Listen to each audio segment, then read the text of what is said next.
తనుగుల గుంపుల మధ్య ఉన్నటువంటి check dam ధ్వంసం ఏదైతుందో అది రాజకీయంగా వివాదాస్పదమైంది. ఇటు బీఆర్ఎస్ కాంగ్రెస్ బీజేపీల మధ్య మాటల యుద్ధం కొనసాగుతుంది.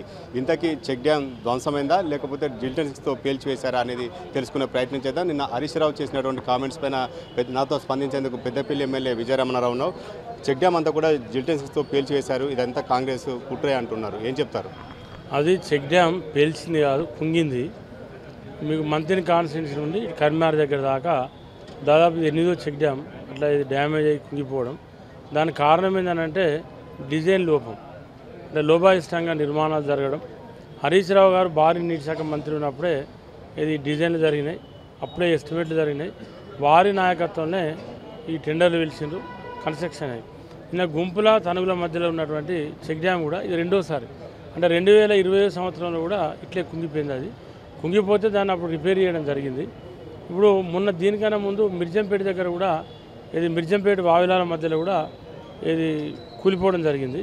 ఇట్లా మొత్తం ఓవరాల్గా కాన్స్టిట్యూన్సీలో మా కాన్స్టిట్యూన్సీ కానీ మంత్రిని కానీ ఇటు హుజరాబాద్ కానీ ఇటు మానకొండూరు కానీ ఇక్కడ కరీంనగర్ కానీ దాదాపు 8 చెక్ డ్యాములు పోయినాయి. ఇట్లా అంటే కట్టినవి 12, 13 అయితే దాదాపు 8 దాకా పోయినాయి. మా దగ్గర హుస్సేన్ మే వాగు మీద కూడా 5 చెక్ డ్యాములు కట్టిన వాళ్ళు, 5 వెళ్ళి 3 పోయినాయి, 2 ఉన్నాయి. అంటే నిర్మాణ లోపం అని మీరు అంటున్నారు, ఖచ్చితంగా పేల్ చేశారని చెప్పి కంఠపదంగా హరీష్ రావు చెప్తున్నారు. 100% 100% అది నిర్మాణ లోపం. నిర్మాణ లోపంతో అది ఏంటంటే సరి అయినటువంటి ప్రణాళిక లేకపోవడం, దాంతో ఇవాళ చెక్ డ్యామ్ కూలిపోయింది. చెక్ డ్యామ్ కూలిపోయిన దాన్ని మన అంతకుముందు కూడా దీనికన్నా ముందు కూడా చెక్ డ్యామ్లు కూలిపోయినాయి. వాళ్ళ గవర్నమెంట్లో ఉండగానే కూలిపోయినాయి. వాళ్ళ గవర్నమెంట్ ఉండగానే ఏది మేడిగడ్డ అన్నారం సుందిలో కూడా మేడిగడ్డ అయితే మొత్తం బుంగబడ్డది, తర్వాత కుంగిపోయింది. అంటే మీరే రకంగా నిరూపించుకుంటారు అసలు? అంటే నిరూపించేది ఉన్నది, ఇవాళ సెంట్రల్ గవర్నమెంట్ వాళ్ళే ఇది నేషనల్ డ్యామ్ సేఫ్టీ అథారిటీ వాళ్ళే రిపోర్ట్ ఇచ్చిండు, దాని మీద సిబిఐకి ఇచ్చాం. ఇది వాళ్ళే అడిగారు. ఇప్పుడు బీజేపీ ఇక్కడ ఉన్నటువంటి బీజేపీ పార్టీ సంజయ్ కానీ తర్వాత కిషన్ రెడ్డి గారు కానీ వాళ్ళ ఎమ్మెల్యేలు కానీ వాళ్ళు వీళ్ళు మీరు కేసీఆర్ను అరెస్ట్ చేస్తలేరు, మీరు హరీష్ రావు గారిని అరెస్ట్ చేస్తలేరు, మీరు చర్యలు తీసుకుంటలేరు అంటే కూడా వాళ్ళు కూడా నేషనల్ డ్యామ్ సేఫ్టీ అథారిటీ వాళ్ళు కూడా రిపోర్ట్ ఇచ్చారు. ఆ రిపోర్ట్ను కూడా దాని మీద రిటైర్డ్ జడ్జితోని మనం ఒక మంచి జడ్జి అంటే ఈ దేశంలో ఉన్నతమైనటువంటి జడ్జితోని మనం కమిటీ వేసి ఆ కమిటీ రిపోర్ట్ ఆధారంగా అసెంబ్లీలో చర్చ పెట్టి ఇలా కేసులు సిబిఐకి ఇచ్చాం. సిబిఐ ఎవరు చేయాలి? ఇలా బండి సంజయ్ గారు, ఇక్కడ కిషన్ రెడ్డి గారు, వాళ్ళ రాష్ట్ర అధ్యక్షుడు ఇప్పుడున్నటువంటి రామచంద్రరావు గారు, లేకపోతే వాళ్ళు ఎవరెవరైతే వాళ్ళు ఉన్నారో వాళ్ళే ఇవాళ ఇది దాని మీద నిర్ణయం తీసుకోవాలి. అంతకుముందు రోజు ఏం చేస్తలేరు, దీన్ని ఏం చర్యలు తీసుకుంటలేరని మాట్లాడినటువంటి బండి సంజయ్ గారు ఇవాళ మళ్ళీ సప్పుడు ఎక్కున్నాడు, ఏం మాట్లాడితే దాని. ఇప్పుడు నిన్న చెక్ డ్యామ్లో కూడా బండి సంజయ్ గారు మాట్లాడిన దాన్ని నేను స్వాగతిస్తాను.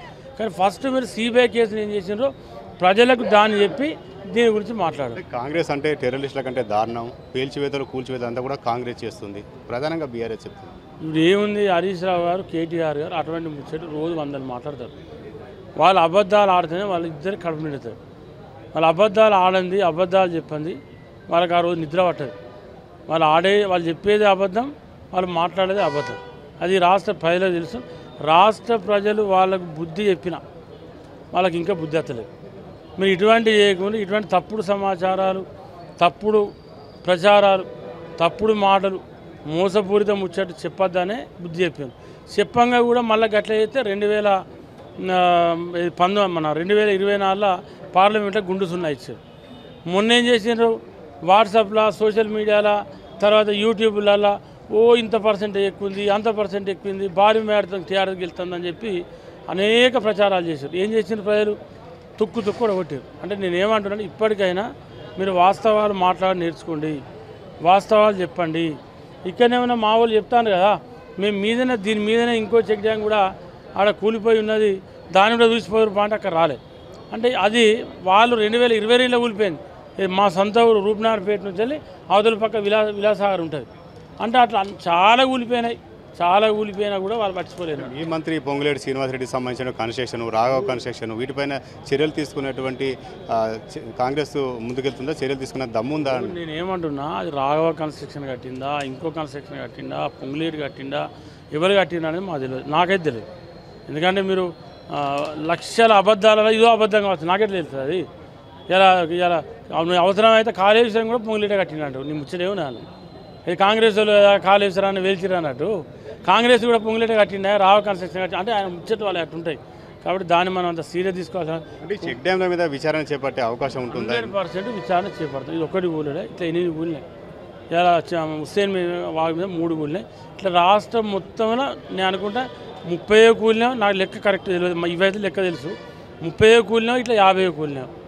నాసీ రకమైన పనులు, లోభాయిస్తమైనటువంటి నిర్మాణాలు, సరి అయిన డిజైన్ లేకపోవడం, ఏమన్నా అంటే అబద్ధాలు ఆడి నెట్టేటువంటి ప్రయత్నం.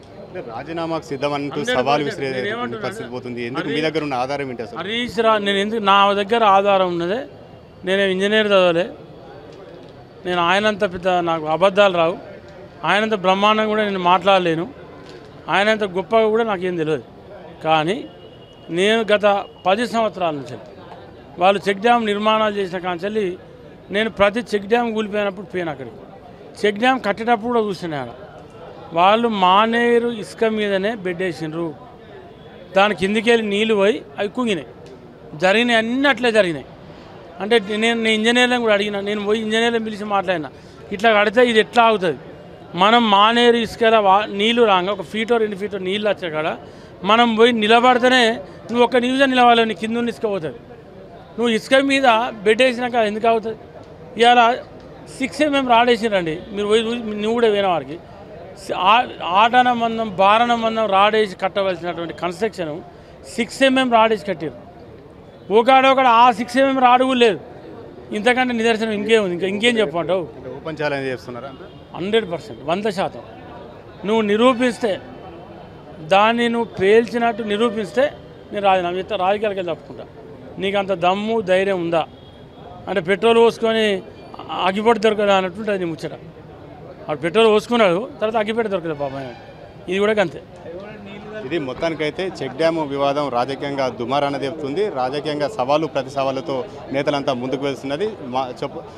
పెద్దపల్లి ఎమ్మెల్యే విజయరమణ మాత్రం తను రాజీనామాకు సిద్ధం అంటూ సవాల్ చేస్తున్నారు. Camera person Satish, 10 TV, Karimnagar.